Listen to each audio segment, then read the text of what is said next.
Halo guys, selamat berjumpa lagi dengan Esodo Testamento. Kali ini kita akan mendengarkan kisah tentang Santa Rita dan sekawanan lebah putih. Suatu hari musim panen tiba di kota Roccaporena, Italia.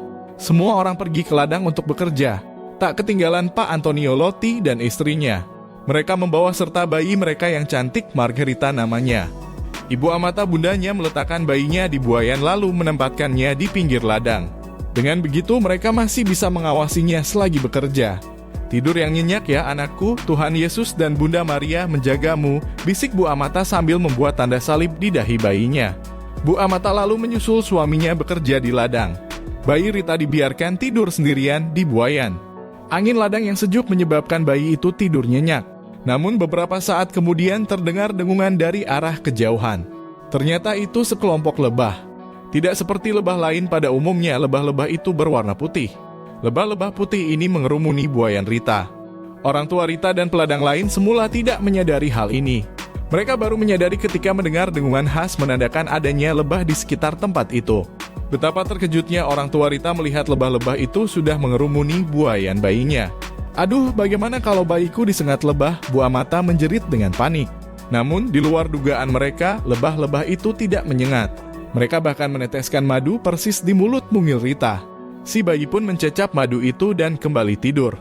"Biar ku coba mengusirnya," kata salah seorang petani.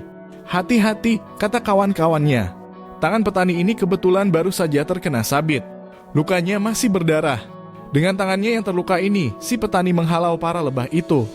Ajaib, tiba-tiba saja luka di tangan petani itu mengering. Darahnya berhenti mengalir. Yang melihatnya hanya bisa menatap dengan takjub. Rita akhirnya tumbuh menjadi gadis yang saleh. Ia ingin menjadi biarawati, tetapi orang tuanya melarangnya. Akhirnya ketika umurnya 12 tahun, Rita dinikahkan dengan seorang bangsawan kaya bernama Paolo Mancini. Sayang sekali suaminya sering berlaku kasar kepadanya. Suaminya juga dikenal sebagai orang yang pemarah. Rita menjadi sangat menderita. Di saat-saat seperti itu, Rita tekun berdoa. Ketekunannya dalam doa membawa berkat.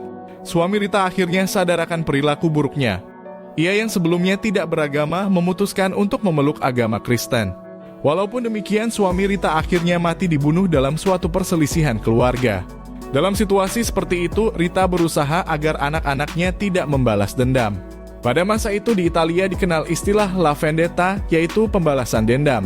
Dengan kesabaran yang luar biasa dan bantuan doa, Rita berhasil meredakan dendam di hati anak-anaknya. Beberapa tahun setelah kematian suaminya, kembali Rita dirundung duka. Kedua anaknya meninggal karena terserang penyakit. Setelah suami dan kedua anaknya meninggal, Rita memutuskan untuk menjadi biarawati di Biara Agustinian di Cascia. Suster Rita dikenal sebagai pendoa yang tekun. Banyak sekali permohonan doa melalui Suster Rita yang terkabul secara ajaib. Pada tahun 1457 Suster Rita meninggal. 200 tahun setelah Suster Rita meninggal, muncul sebuah keajaiban di Biara Agustinian di Cascia. Setiap hari selama pekan suci sekelompok lebah putih keluar dari dinding biara. Lebah-lebah itu berada di sana sampai hari pesta Santa Rita, yakni tanggal 22 Mei. Setelah itu mereka menghilang dan kembali lagi pada pekan suci tahun berikutnya. Kejadian ini berulang-ulang setiap tahunnya. Sampai saat ini di Biara Agustinian di Cascia masih terlihat tembok-tembok yang berlubang. Dari lubang-lubang itulah para lebah sahabat Santa Rita keluar setiap tahunnya. Suster Rita dari Cascia dikenal sebagai pendoa yang tekun. Ia juga giat bermati raga. Banyak sekali mujizat terjadi berkat doa Suster Rita. Ia dikenal sebagai santa pelindung bagi orang yang putus asa. Ia juga mengalami stigmata, yaitu luka seperti yang dialami Yesus. Suster Rita juga mengalami luka di dahinya. Rita dari Cascia dinobatkan sebagai santa pada tanggal 24 Mei 1900 oleh Paus Leo XI3. Pesta Santa Rita dari Cascia pada 22 Mei. Oke guys, demikian dulu video kita kali ini. Tetap dukung channel ini dengan share, subscribe, like, komen, supaya kalian tetap dapat update terbaru seputar kehidupan Santo dan Santa dengan para binatang. Terima kasih.